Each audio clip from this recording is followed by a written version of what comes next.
Welcome back. Welcome back to the morning show here on Tobago Updates Television, and thank you so much for staying with us. We continue conversations this morning with Sergeant Joseph Jordan of the TTPS, and as I mentioned before, we're going to switch gears a little bit this morning to speak on a topic that's a little bit troubling and that we all need to pay attention to because we do not want to fall victim to online fraud. So, Sergeant Jordan, I mean, we've heard about instances where people were duped by online transactions and online, messages and alerts coming from, online sources, people purchasing things without seeing them. We spoke about those things before, ensuring that people do their due diligence. And now we have situations, it's still occurring. And I want you to go through with our viewers this morning what the major concerns are and how we as a people can protect ourselves from falling victim to online fraud. All right, so this is a very interesting and troubling instance that is taking place within Trinidad and Tobago. Now, fortunately, I am the head of the fraud squad unit in Tobago, and these reports have been engaging the Tobago division for a few months now. In particular, where we have instances where persons coming are reporting that their account, they would have recently checked their account, saw this sum of money, and soon after they check it again, all the money or the majority of the money has disappeared. Now, these online fraud are basically aspects of larceny. However, the government in its wisdom would have created a number of categories or offenses that are more aligned to treating these things. So, for example, we have an offense referred to as computer misuse. That is Chapter 1117 of the Constitution of Trinidad and Tobago. And that offense specifically indicates that persons who can go on a computer, phone, anything that subscribes to programming, enter it by fraudulently getting the person information and changing the information, and as a result of that, they would benefit in the instances where bank accounts are being used, so the person would go in and take out their monies. Now, we have several commercial banks in Trinidad and Tobago that are experiencing this particular instance, where you would receive a text message indicating that your account or your bank account information needs to be updated, and they would ask you for things like your email address, your passwords, and pertinent information that the bank generally or the bank would never ask for. And some persons are going into these text messages and they are being taken to a site that looks similar to what you are accustomed to, and the changes are made. So basically they are stealing your information. You're actually giving them that information. And that is one of the instances that is quite prevalent among the various banks. Now, the banks of themselves would have put out notification to the general public. If you see these sort of messages, please contact your bank or your bankers. Now, in the messages, there are numbers also placed. I am begging, or the Trinidad and Tobago Police Service, we are begging you all, do not use these numbers that these people are providing, because it is well orchestrated. You will communicate with these numbers and you would swear that you are speaking to an official from the bank. You therefore need to visit the official bank sites or official numbers that you are familiar with and find out, did you send me a message asking for certain information? Generally, the answer would be no. So to avoid that, we encourage persons, do not open these links. They are generally coming via text messages. Imagine how fraudulent these people can be. If you do not have a bank account with a particular bank and you're getting a message indicating that your account has been compromised, something is definitely wrong. I was about to raise that because I know of someone who reported, during conversation, they mentioned that they are not with a particular bank, but they got the SMS saying your account with this particular bank is compromised, you need to click this link. So those are some of the things we also have to look out for as well. Certainly, and that's a clear indicator that these persons they are phishing. And that is actually an online term. People are fishing for information, and they will try, and some of us, because of lack of knowledge, lack of diligence, we may get caught up with it. So please, let us be aware. Let us avoid these instances. I am trying to be very explicit and simple as to how these offenses takes place, the complexity as it relates to the investigation. Leave that up to us. However, let us not get carried away by looking at these online instances where persons are sending random messages and you are sending your personal information to random persons. So, Sergeant, I know that sometimes in the past we've had people receiving text messages from international sources asking them to click links and so forth like that. In this instance where persons are being targeted, is it that they are being targeted by local fraudsters, or does it seem to be beyond the Trinidad and Tobago?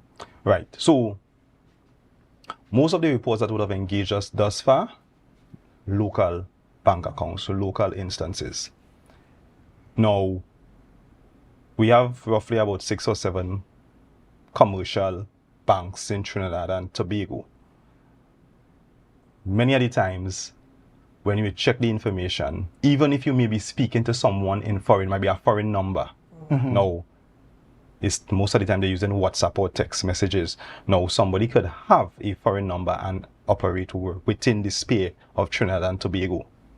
Right? So you may be thinking that you are speaking to someone in a foreign country, but here's the catch. 99% of the time, they would tell you, send the money to a local bank within Trinidad and Tobago. Right. That is generally, so that is one of the ways that we are able to identify. Now, there may be few instances of international fraudsters. Now, it takes a lot more work to get to them. And some of the avenues for payment are not within the control of the Trinidad and Tobago government.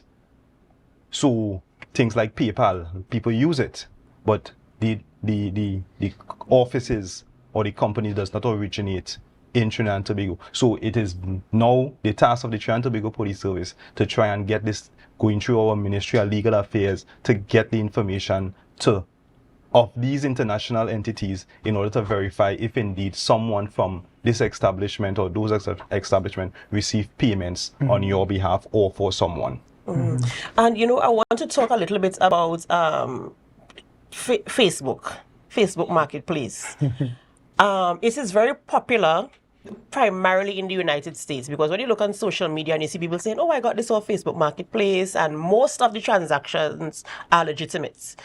They pay for something and they collect it. So let's talk about our local space where that is concerned. I know when it just started off, it seemed to be okay. So tell us how that is impacting buying and selling or fraudulent behavior in our local space in Trinidad and Tobago. Right. So, example. Let me start with an example in this instance. So you are on your Facebook Marketplace or other social media platforms, and you see someone advertising, you see an ad, cars for sale or rent-to-own cars. Down payment of $5,000 and a monthly payment of $2,500 for 2 years. We like motor car in this country, we like car. So we jump on that. You communicate with the number that you saw in the advertisement. Someone answers. Yeah, I'm just responding to this ad concerning this car. He's like, yeah, we have it available. All you have to do is send $5,000. You can send it through the bank, wherever some means. And by this evening, that coming up on the boat, we will send the contract, everything for you. You sign it up and you send it back. No. Sounds good. But a car is somewhat a kind of big investment. You want to just take your money and send it down the road and hope that a car come up the road this evening. In some instances, persons don't even know the car number. In some instances, as soon as they report the incident, where they might be walking out from the station, they see the car pass the car number that they're supposed to be buying, just pass in front of them. What we are encouraging people to do, again, due diligence. check, go to licensing authority. You can go and actually inquire and purchase a certified copy for a vehicle to verify its owner. You cannot just, it is not advisable for you to just look at these Facebook marketplace advertisement and send your hard-earned money. You as an individual who is working, you want your money to give you some sort of value. And mind you, in many of these instances, don't feel is the less educated persons. We have persons who are well qualified within our sphere coming to make these reports or are being victim of these instances. So Facebook Marketplace, yes, it allows for, is a platform that allows for a person to get items. Some persons may be successful, some may not. But what you need to do is to do your checks and balances to ensure that you are not being caught up with some sort of scam. Online fraud is very, very easy and is quite attractable. Persons are losing millions of dollars in Trinidad and Tobago as a result of that, and we all have to take a responsibility. Now, the Trinidad and Tobago Police Service, we are encouraged, we are sending out ads, we are sending out notification. Likewise, the financial institutions, be vigilant. If it ain't feeling right, don't do it, because the irony of the reports is like, I was getting a bad feeling about this, we are done sending your money. You didn't get a bad feeling before you send the money? I guess they're looking at the deal. The deal is what was entice them. Certainly, the deals. And we know cars are expensive, but we ought to be realistic in what we are doing. Let us face the reality of what a car costs within Trinidad and Tobago. If a car may cheaper cars may range between probably $85,000 to $100,000. You ought to be able to do your maths. You can't, people telling you about $5,000 and they're selling a car. Car just park up waiting for a man to just come and pick up. There are reputable entities that do this business. Reach out to them.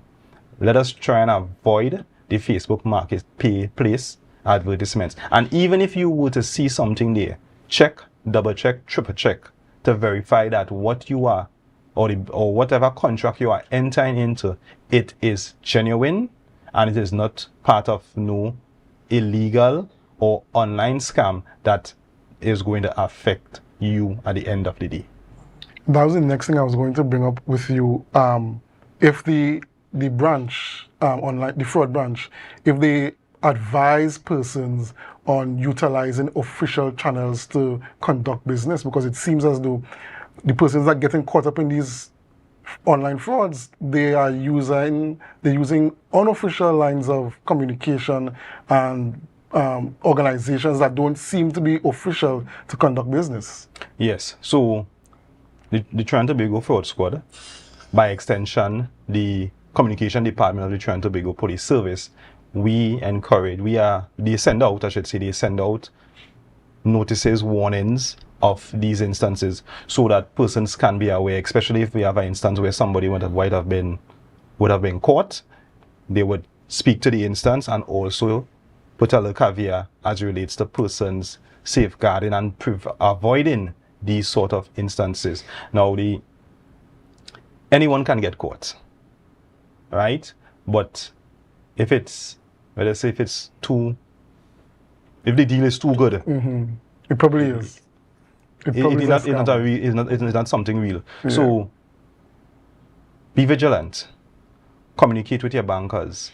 Communicate with the police service.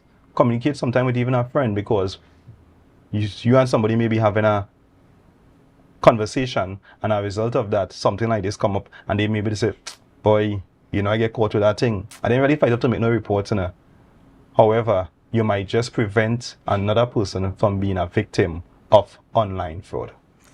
Oh, wow. Thank you so much, Sergeant Jordan. This morning you took us through the conversation, and we really do have to do our due diligence. We really have to assess the situation and ensure that what you are getting into is legitimate.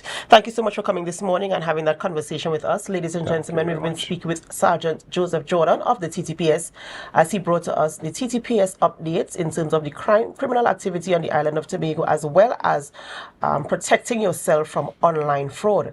We have to go for a short break before we continue conversations in studio. And as we go, we invite you to help us. Share the live, share the live, share the live. We'll be right back.